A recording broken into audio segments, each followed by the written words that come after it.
Welcome to Back in Crime, a podcast presented by Texas Crime Travelers. I'm Stewart Fillmore, retired FBI agent. And I'm Todd Hiles, retired Secret Service agent. In this podcast, we cover cases we work and some we wish we had. As lifelong street agents, we were where the rubber met the road. While the big guys were doing press conferences, we were interviewing the criminals. And because of that, we can take you inside these cases and under the crime scene tape. This is Back in Crime. Hey, Stuart, welcome to today's podcast. Hey, Todd. How's it going? Awesome. Hey, a lot of people love a great mystery, and today's podcast is not only is it a great mystery, but it's kind of an unsolved crime.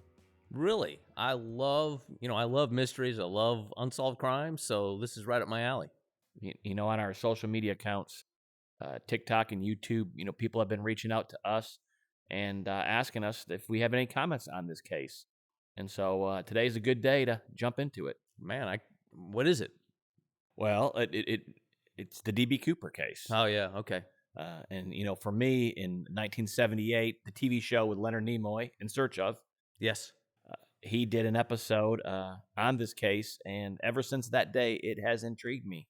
How old were you then? I was probably about 12. Okay.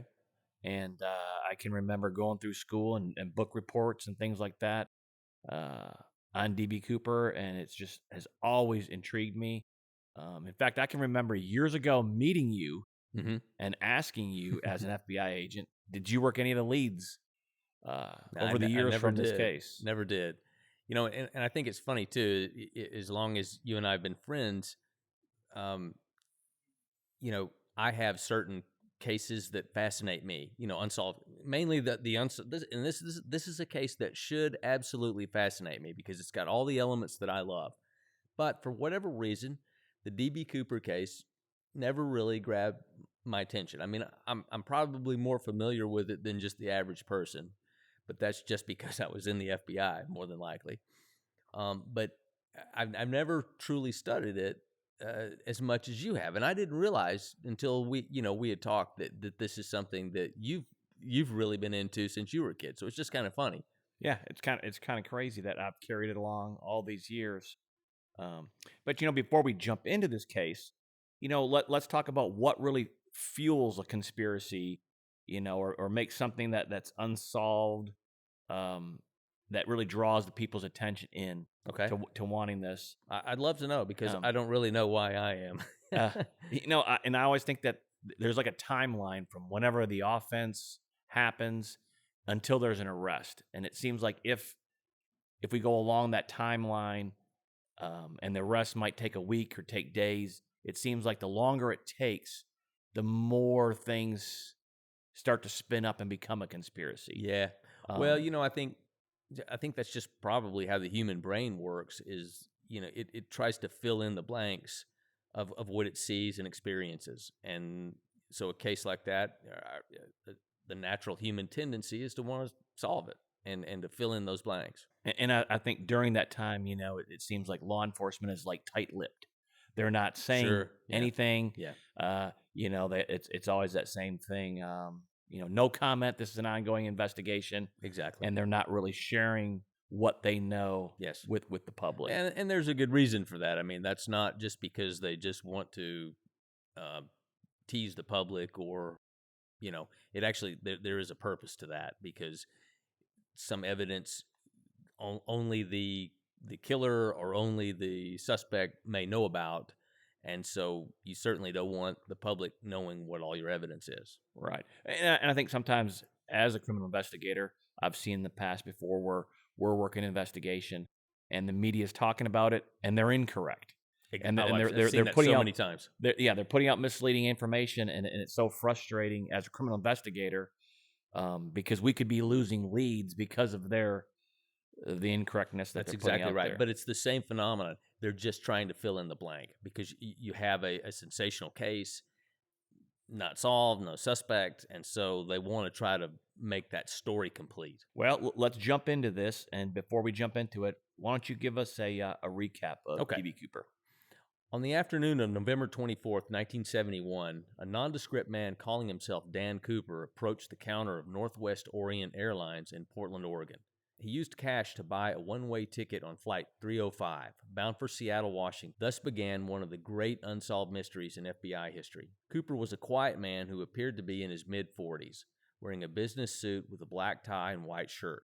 He ordered a drink, bourbon and soda, while the flight was waiting to take off. A short time after 3 p.m., he handed the flight attendant a note indicating that he had a bomb in his briefcase and he wanted her to sit with him. The stunned flight attendant did as she was told. Opening a cheap attaché case, Cooper showed her a glimpse of a mass of wires and red-colored sticks and demanded that she write down what he told her. Soon, she was walking a new note to the captain of the plane that demanded 4 parachutes and $200,000 in $20 bills. When the flight landed in Seattle, the hijacker exchanged the flight's 36 passengers for the money and parachutes. Cooper kept several crew members, and the plane took off again, ordered to set a course for Mexico City. Cooper sent the flight attendant to the cockpit while donning the parachute, tied the bank bag full of $20 bills to himself, lowered the rear stairs, and somewhere north of Portland, a little after 8 p.m., jumped into the night. When the plane landed with the stairs down, they found the 2 remaining parachutes, and on the seat Cooper was sitting in, a black tie. Jets, a helicopter, and a C-130 aircraft had been scrambled from the closest Air Force base to follow Cooper's plane. The military was called in days after the hijacking, and approximately 1,000 troops searched the suspected jump zone on foot and in helicopters. The SR-71 super-secret spy plane was sent in to photograph the entire flight path, but no sign of D.B. Cooper was ever discovered. The FBI learned of the crime in flight and immediately opened an extensive investigation that lasted many years. Calling it NORJAC, the Northwest Hijacking, hundreds of people were interviewed, leads were tracked across the nation, and the aircraft was scoured for evidence.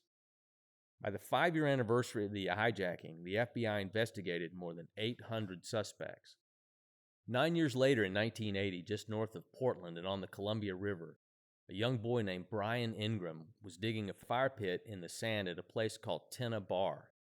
He uncovered 3 bundles of cash a couple of inches below the surface, with rubber bands still intact. There was a total of $5,800. The Cooper serial numbers matched, and the first evidence since 1971 came to light. The FBI searched and analyzed the beach. The river was dredged by Cooper hunters, and the theories on how the money got there supercharged the legend of D.B. Cooper. Man, right there, we have a great conspiracy. Talking about fueling the fire. The media, they get the suspect's name wrong. Right from the start. Right from the start. Yeah. It's Dan Cooper. Right. And someone in the media mistakenly calls him D.B. Cooper. I don't know if D.B. Cooper had more sex appeal or just sounded better to the reporter. Who knows?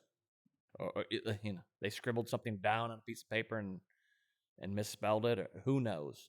But in this investigation, I think the first big debate is did Cooper have skydiving experience? Yes.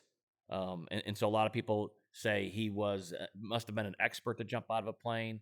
Other people said no, he could be an amateur that jumped out of there. Well, he seemed to be familiar with the aircraft, though.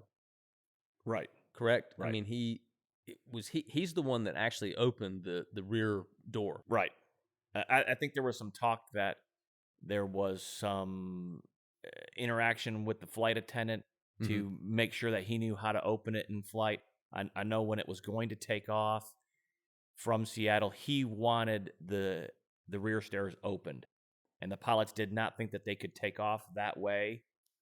They actually reach out to some engineers who says, no, the plane has to take off with the stairs up.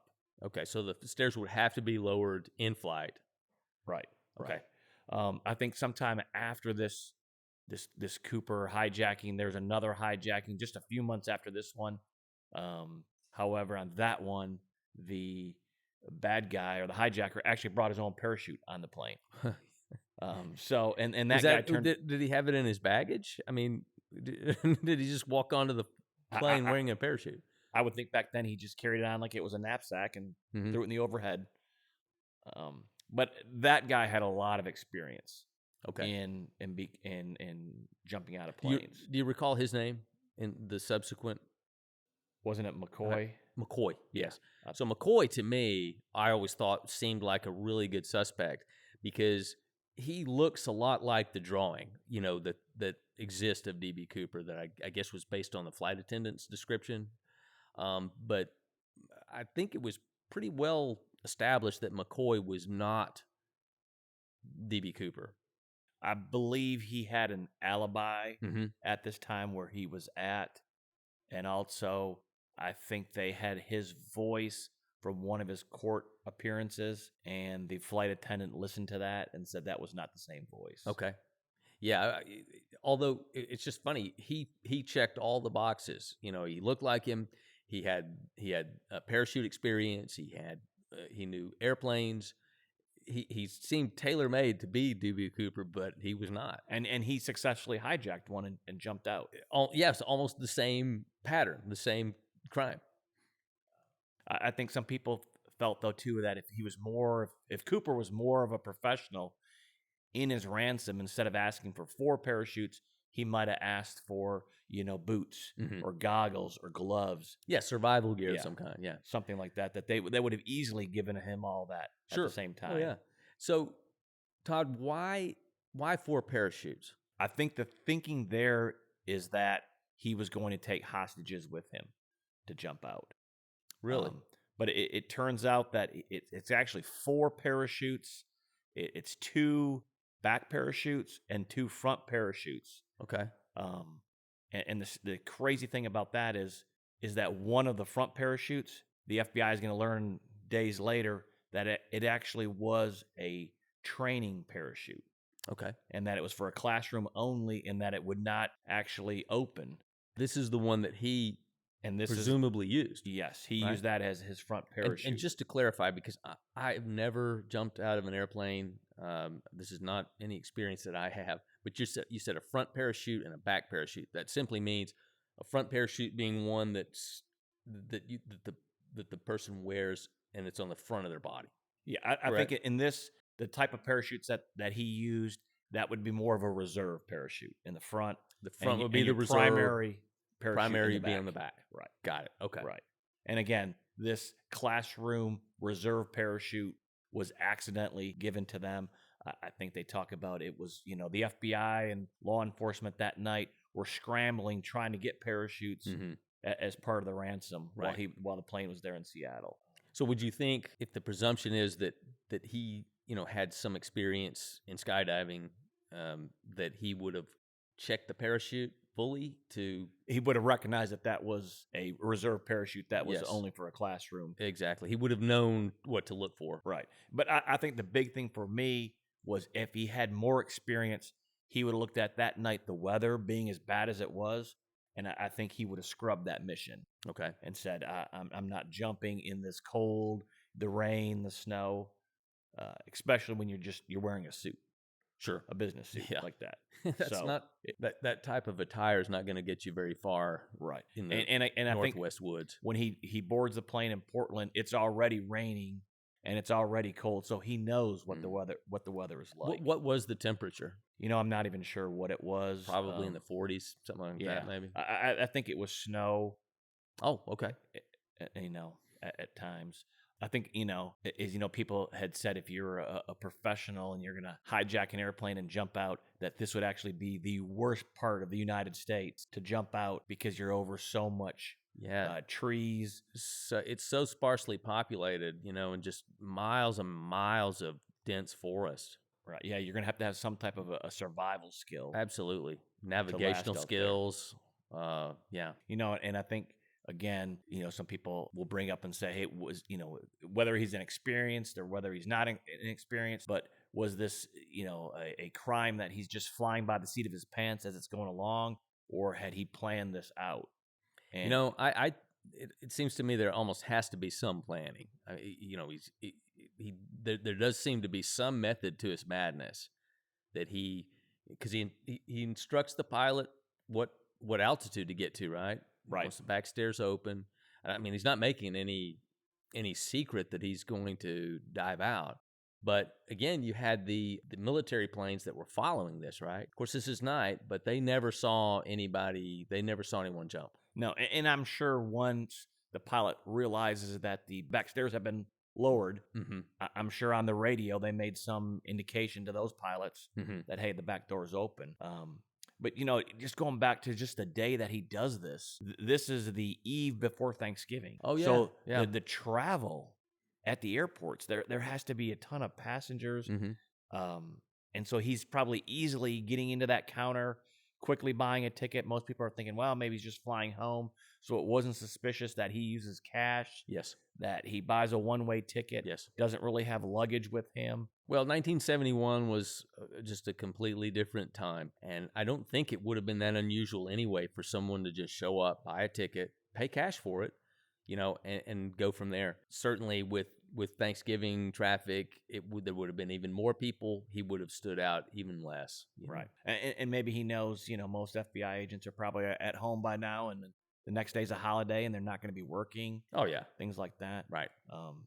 And also, he constructed a bomb and brought that on board. So it wasn't like he just was flying to Seattle and decides halfway in the flight that he's going to hijack. Sure. Yeah. So clearly there was planning involved, but like almost any plan, once you start executing it, something will happen that you did not plan for. I mean, that's just almost true in any endeavor, So how much of this did he have to improvise and, go on by the seat of his pants? Right. And I think when the plane lands in Seattle, he wants the plane refueled because he wants to go to Mexico. Mm-hmm. And there's some talk that when they land it in Seattle, they park way off on a runway. The fuel truck has to come out there. Right. I think there's some problem with the first fuel truck that gets there. So he's aware that this is taking longer than what it should have taken. Yes. I think one of the flight attendants says that, he gets sort of frustrated that it's taking so long to get this refueled and get on their way. Right. And I think even when they decide to get on their way, again, he wants to fly at a certain altitude. He wants to fly with the back stairs open. And then they realize they don't have enough fuel at that speed, at that altitude to get to Mexico City, that they're going to need to refuel. Okay. And I think they come up with 3 other airports that they could land at.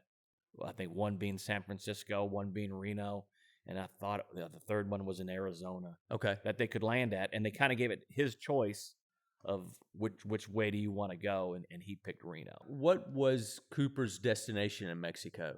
Mexico City. Okay. So presumably they would have to refuel maybe in San Francisco or a couple of other places, and they gave him the option, and that would be enough fuel, I guess, to make it to Mexico City. Right. Okay. And I think it's Cooper who has the idea then, out of the choices that they give him, to land in Reno. They're en route to Reno when he jumps out of the plane. Right. Yeah. So let's talk about a second here what the FBI got right up to this point. Sure. Yeah. Okay. This. So, like you said in your recap, and I think since then, it's been over 1,000 suspects that the FBI has interviewed and have eliminated from this case. I remember it's been 2 or 3 years ago, when the FBI officially closed the case and made the D.B. Cooper files available, in their vault online. I started reading through that, and it's very, very voluminous. There's a lot in those files. So, yes, I'm not surprised that there's that many people. Yeah, when we talk about them in an investigation being tight-lipped, for years they never even admitted that they had the tie. Right. Yeah. They refused to talk about that. Well, again, that goes back to there may be something specific about the tie that would be unique to that person, something like that. I mean, it's not just willy-nilly that we're not going to tell you stuff. There usually is a purpose behind it. And sometimes, in law enforcement, the media is used to put information out that can help the investigation. But usually it's the other way around. You want to hold that information tight and to help the investigation. So now when the plane was sitting there in Seattle, it's the delay while they're trying to refuel it.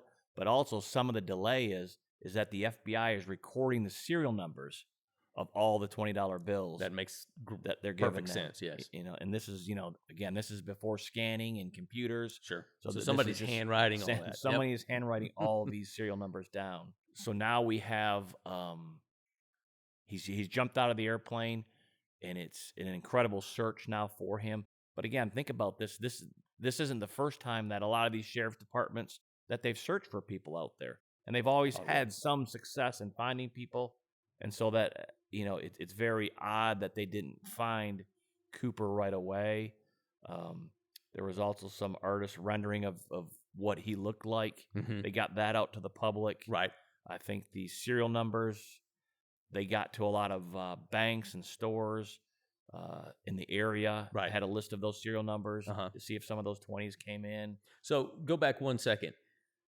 When he actually jumps out of the plane, he's by himself down there, right? Where the stairs are, the back stairs of the plane. At some point on their way to Reno, he instructs the last flight attendant to walk up into the cockpit. Okay. And just stay there. And stay there. And so they lose. There's some reports that the pilot asks, is there anything that he needs? And Cooper yells, no. And that's the last that they communicate with him. Okay. So how long before someone goes and checks to see where he is? It's not until probably 3 hours later when the plane lands in Reno. Long? Okay. That the plane lands in Reno, and they probably spend another 20-some minutes before the FBI finally get on the aircraft. Yeah, but what I'm getting at is there's basically a 3-hour window where he could have jumped. We don't know exactly when he jumped. Therefore, we don't know exactly where they were. So it makes for a wider search area. But I think the common thought is that when the plane leaves Seattle, probably so many minutes into the flight, they realize that the rear stairs have been opened. There's some type of an indicator that the pilot now knows that the stairs are open. That makes sense, yeah. So I think the wisdom or the thinking back then is within a minute or two, that's when he jumped. Okay. Yeah, because even at 10,000 feet, that's going to be pretty cold up there because it's cold on the ground. It's going to be colder up there, right? So I'm sure it would have been uncomfortable for him to hang around there very long. So that makes sense. It's logical that when the stairs open, he's not going to linger there that long, right? But I don't think, and spoiler alert, I don't think he's going to telegraph when he jumps. Exactly. Because I think if you plan this entire hijacking up to this point, right, your getaway is the most important thing. Sure. And you're not going to open the stairs and jump a minute later. Right. So also there's 4 parachutes ordered. Two parachutes are found. One is a back parachute that ultimately turns out is a training parachute that most likely does not work. No, the front parachute. The front parachute. Okay, so the front parachute. And then he also had a back parachute? Yes. He jumps with a back parachute, and then he jumps with the front parachute that does not work. Got it. It's the classroom one. Okay. But on the airplane, the other 2 parachutes, the one parachute is there. The other parachute, the reserve, has been opened because that's what he puts the ransom money in that bag when he jumps. So he takes out that reserve front parachute out and stuffs all the money inside the bag that the parachute was in is gone, but the parachute itself was still there. Got it. Right. Okay. It's still inside the plane. Okay. All right. And that's when the FBI search it when it lands in Reno. That's what they find at that time. Which kind of makes me wonder why he just didn't throw that out outside the plane. When the door's open, just toss it. Because he had to do something with the bomb. They never found the bomb in the briefcase. Good point. Yeah. So the attaché case goes with him. Right. Right. But I don't know if he just tosses that. Sure. Just throws it out. Because we're over densely wooded area, right? Like we just talked about. Right. So, and he doesn't really care, I guess. Right. And so now that this case, we're talking about years into this case, I can only imagine how many case agents they probably had throughout this time. Yeah. Assigned to this case, and I'm multiple. Sure, we've talked about this in previous podcasts. When you get assigned to a new squad, the first day you always get assigned cases that haven't yet been closed? For the most part, if you're the new guy, you basically get some of the dog cases that no one wants to work, or that there's, is that for whatever reason you can't solve the case, so the case is just lingering, and so that could be what this was. But this seems like maybe a little higher priority matter. Although really, in the whole scheme of things, Cooper didn't hurt anybody. It's just more fascinating because of that he just disappeared into the night. That's really the more fascinating aspect of the case. But because it was such a media focused case, it was a famous FBI case, and therefore somewhat of a priority, I would think. Right. So now I think moving forward, it's got to be around 2007, and there's a young agent by the name of Larry Carr. Larry Carr. And Larry Carr is out of Seattle at this time, and I think he sort of requests to be put on this case. Okay. And probably just like me, he remembers this as a child. Sure. So he immediately starts going through the files, reading about things on this case. And he really was that idea of fresh eyes on this case, having some thoughts and things that should be done.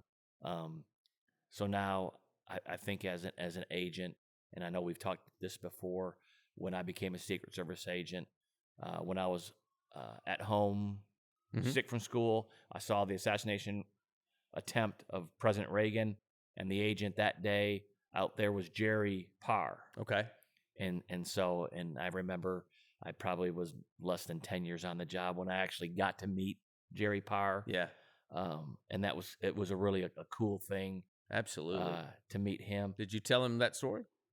I didn't, because it just wasn't the setting. Okay. To tell him that. I get it. But just the fact that it was an honor to meet him. Sure. And I don't think I really even asked him any questions. But man, just a personable man. But I think Larry Carr, I think he's retired now, but he definitely would be someone I would like to talk to now, and really not ask questions so much about this case, but just there's a handful of questions I think I would have for him. Sure. That I would like to talk. So, and I know Larry has done some podcasts. He's been on there. Okay. So, I guess we'll Larry, have to try to get him. Larry, if you're out there listening, come join the Texas Crime Travelers. Yeah, reach out to us. We'd love to talk to you. So again, Larry Carr gets assigned to this case. Fresh Eye starts looking at this. And we've talked about this conspiracy now has been going on for 20, 30 years. Yeah. And Larry starts looking at the internet and saying there's a lot of things that are wrong, that people have wrong. And so he goes to the FBI and says, can I go to these websites and start saying, I'm the FBI agent, I'm the case agent. Yeah. This is what they have wrong. Yes. And let's start talking about things that we have. Yes. I think he brought this experience of investigating bank robberies. And this idea that we have a bank robbery at noon on Tuesday. Right. As soon as we can, we're getting the photos out of the surveillance photos. Yes, like I mentioned, that's one of those things where sometimes the media can work for you in a case. Sometimes they work against you. But this is a case where there's just bad information out there. Let's get the right information out there with all these people that are still interested in this thing. And somebody may realize when they hear the correct information, wow, that description or that information really matches the guy that lives across the street from me. So you're right. I can see that's where he's thinking. Yeah. So I think it was, I think it's in 2007, December of 2007, he actually creates this document that the FBI puts out there, and they put actual photographs of what the parachutes look like. Right. They talk about the black tie. Yep. And I think this is probably the first time that a lot of this information gets out there. And I also think that they allow some of these people to come in and look what evidence that they have. Yep.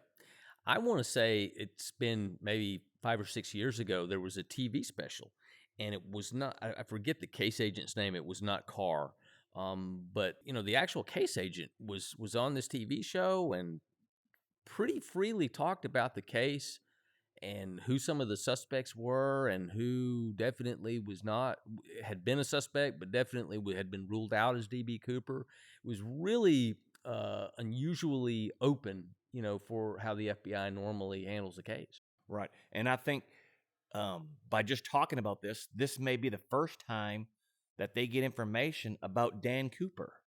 Okay. That and the name Dan Cooper was from a comic book. Exactly. And in 1971, it wasn't even printed in English. It was a Canadian, maybe a French comic book. Mm-hmm. And it talked about this character, Dan Cooper, who actually parachutes out of a commercial airplane. Exactly. And I guess this episode of this comic book came out just prior to this hijacking. Yeah. So and that was somebody that came forward, right? Because he'd always been referred to as DB Cooper, but then when someone actually hears that it was Dan Cooper was the name the guy gave, that clicked with somebody. Like, well, that was a cartoon I used to read, and it's about a guy that jumps out of an airplane. Exactly. So I think that's what the FBI did right. Mm-hmm. It just took a long time to get this information out. Yes. They could have done it a lot sooner to get that out. So now it goes down to, what everybody keeps asking us and, what are our thoughts on what happened? Yes. So, well, you're way more of an expert on this case than I am. So go ahead and give us your thoughts, on that. And then I'm going to hit you with my theory. Well, you're going to laugh at my theory, but I'm going to throw it out there anyway. First of all, I would, it's more likely than not that this was a solo operation, that he did not have anybody on the ground. I think it would have been almost very impossible to communicate with anybody, especially when he's given the 3 different routes that they could go. Mm-hmm. Okay. I remember reading something about one of the pilots felt at one time that they wanted to go to San Francisco to get out over the ocean in case the bomb goes off, or now that he has the parachutes, he's going to jump out over water. Sure. This night, again, being stormy, low cloud cover, it's always been reported that when he jumped out the back of the aircraft, he can't see the ground. He has no idea where they're at. Wow. I mean, he's jumping into darkness. Yes. I mean, it's just amazing to do that. Right. He had to have some experience with that. I think that there's some idea that he might have been in some type of a military background where he was on aircrafts. So he may have been familiar with putting parachutes on. Yes. In case they have to use them. Yes. So he had some knowledge to that. I think the flight attendant in one of her statements says that, she was watching him put it on and he acted like he knew what he was doing. Okay. Yeah. On that. Right. Yeah, because just a casual observer could see that someone is competent with equipment, the way they handle it and so forth. So, yeah, I mean, that's not out of bounds that she could say, yeah, he seemed to know what he was doing. So, again, we're at Seattle. The plane's refueled. He's exchanged the passenger. He's got his parachutes. And, he wants those rear stairs down on takeoff. Because, again, to me, I think he does not want to telegraph when he jumps. Absolutely. He doesn't want people to know. Yep. So I think around 7:36 p.m. that night, the plane's refueled. It takes off around 8:11 p.m. The cabin pressure indicator comes on. The pilots think that the rear stairs have been opened. And so now it's widely believed that's when he jumped. Yes. I tend to believe that's not when he jumped. Okay. I think he was back there a little bit longer. It's not until 11 p.m. Why do you think the delay? Why didn't he jump then? I just think that it doesn't matter to him when he jumps because, again, this is a solo operation. There's nobody on the ground waiting for him. Okay. He doesn't have a car parked somewhere. And I think, the weather being bad and looking out and not knowing where he's at. Right. So for him to jump out over somewhere in the Northwest, right, over a densely wooded area. In night at night in cloudy situations. Again, if he's never jumped out of a plane before, he's either crazy or he's just the bravest man on the planet, you know. But he also has to have some navigational skills. I mean, that he's got to have a plan to deal with when I make it to the ground. You know, where am I going to go? Because he's literally could walk for miles and not even find a road. Right. Yeah. He could come up to a river. He could come up to something that he couldn't So be able I'm to cross. wondering if your theory that he didn't jump immediately, that there is something he's waiting for, and maybe he does have certain navigational knowledge, and so he has a clue where they are, and that he's just waiting for that, so that so that he'll get in an area where he can make it to a car or someplace that he's familiar with. Right. And so it's around 11 p.m. Mm-hmm. that plane now lands in Reno. I think it actually sits for like 27 minutes on the ground before the FBI get on the plane and realize, they search the plane and he's not there. Yes, right. And so now it goes back to that moment. Well, that's when we think that he jumped when the stairs were lowered. Okay.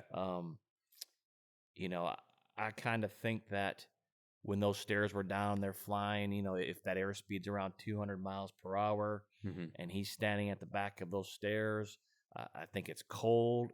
The rain is hitting his hands and face. Yeah. He might have frostbite.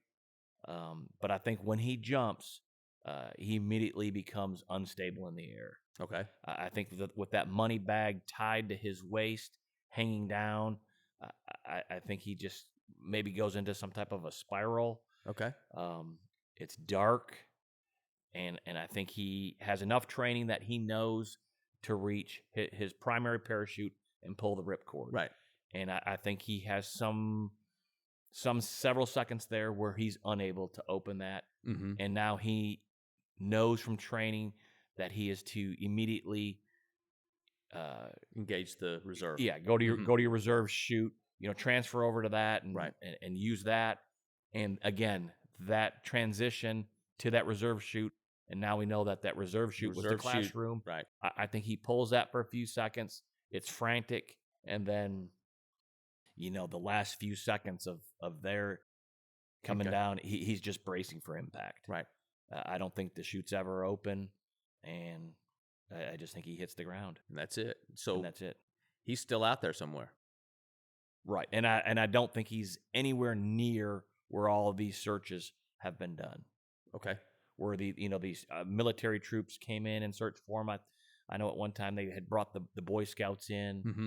to search areas for him along this flight path. Right. And again, no parachutes were ever found. No briefcase was ever found. No clothing was found.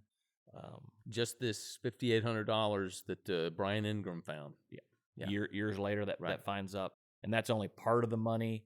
And again, I think at some point before he jumps, he's back there with the flight attendant. He actually tries to hand her a stack of bills. Yes. And she declines it. Right. So maybe does that not fit in that reserve chute? So now he just throws those out the plane, and that could be the money. And that could be the money that they found. Yeah. I still find it on that, at least for the money that was found, the $5,800. I just find it hard to believe that the rubber bands are still intact. There were a tremendous amount of research and lab work went into that. Okay. Trying to figure out why they didn't deteriorate beforehand. Mm-hmm. Could they have been caught up in a tree mm-hmm. for a long time? Were they under pine needles? What was the deal? And I just think that because I know that just probably right now at my house, I've got a bag of rubber bands, and I would bet that probably half of them, if I went to use them, they'd snap because they've dried out. Right. So that's what I mean. I just that's must be some tough rubber bands to withstand the weather, just very, very cold winters and hot summers. So That's a lot of change for a rubber band to be exposed to. Right. And why the money didn't deteriorate more than Yeah. the condition that it I can was see in. the money more than the rubber band. Yeah. Right. So now, what's interesting on this, and this could be a whole podcast in itself. But again, what fuels these conspiracies? Yeah. So the person whose classroom and where these 4 parachutes were taken from, over the years, I think the FBI went back to them on things that were found out in the woods, whether it was canvas that people were using as tents or things like that, and were always brought to him and were said, hey, was this the parachute material? And the answers were always no. And then I want to say a few years ago, that man was actually murdered. No kidding. Okay. And it's very strange circumstances because I think that's an unsolved murder. Yeah. What year was he murdered? Do you know? It was just a few years ago. Okay. But the unique thing about that is weeks after he's murdered, his wallet is mailed back to his house. Presumably by the killer. Well, we don't know. That's what it makes it a very unique. Yeah.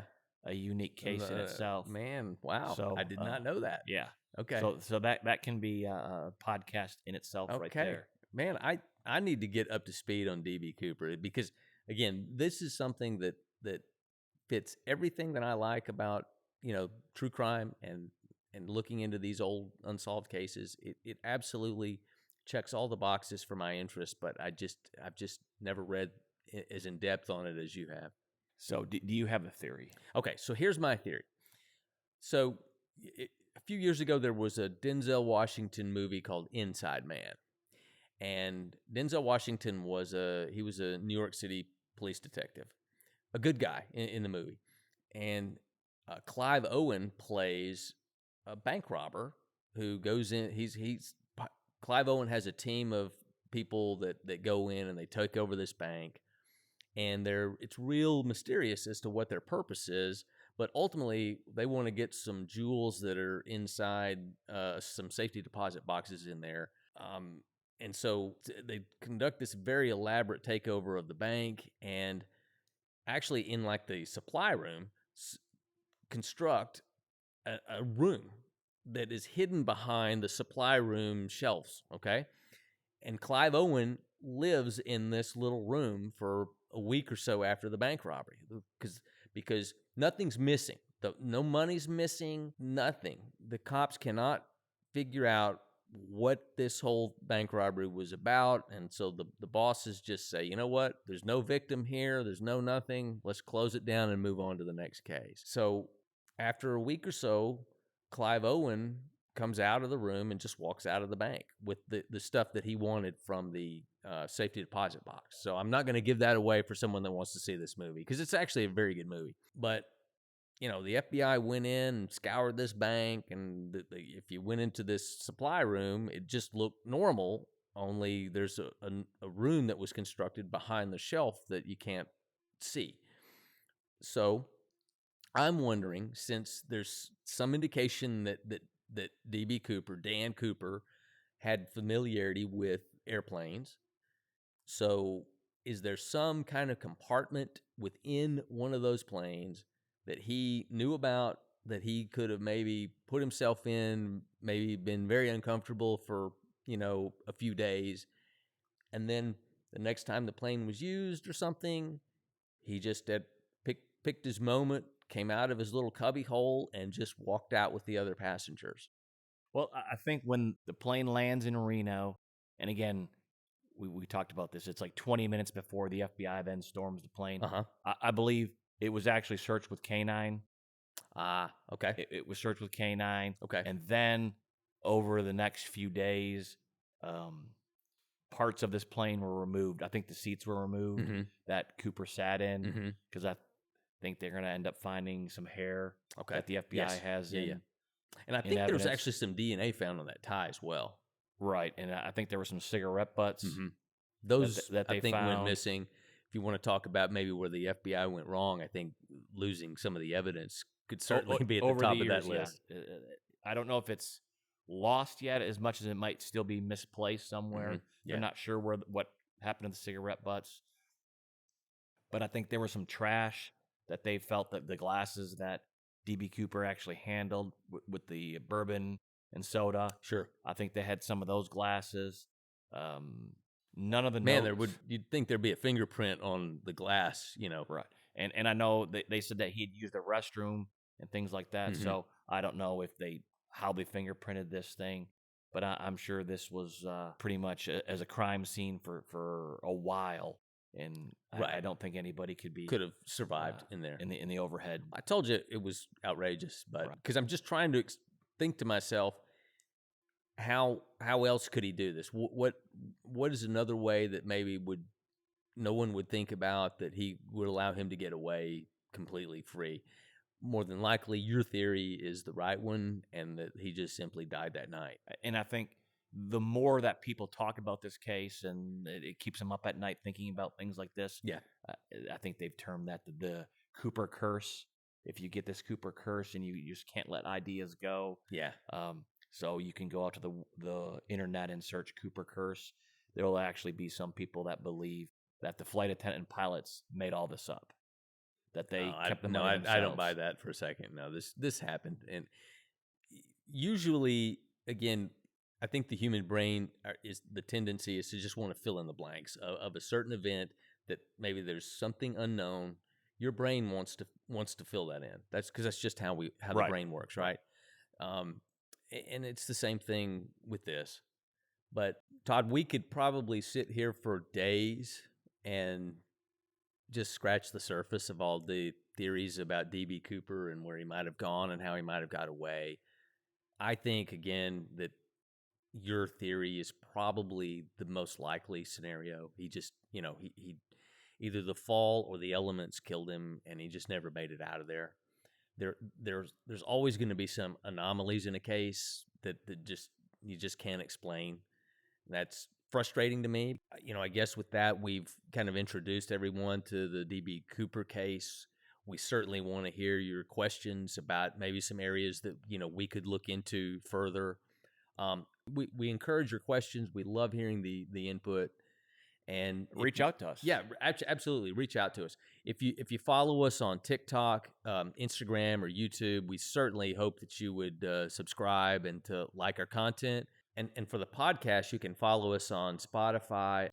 Just rate and review, and we'll keep it coming for you. If there's anybody that's interested in sponsoring our podcast, our email is in our description.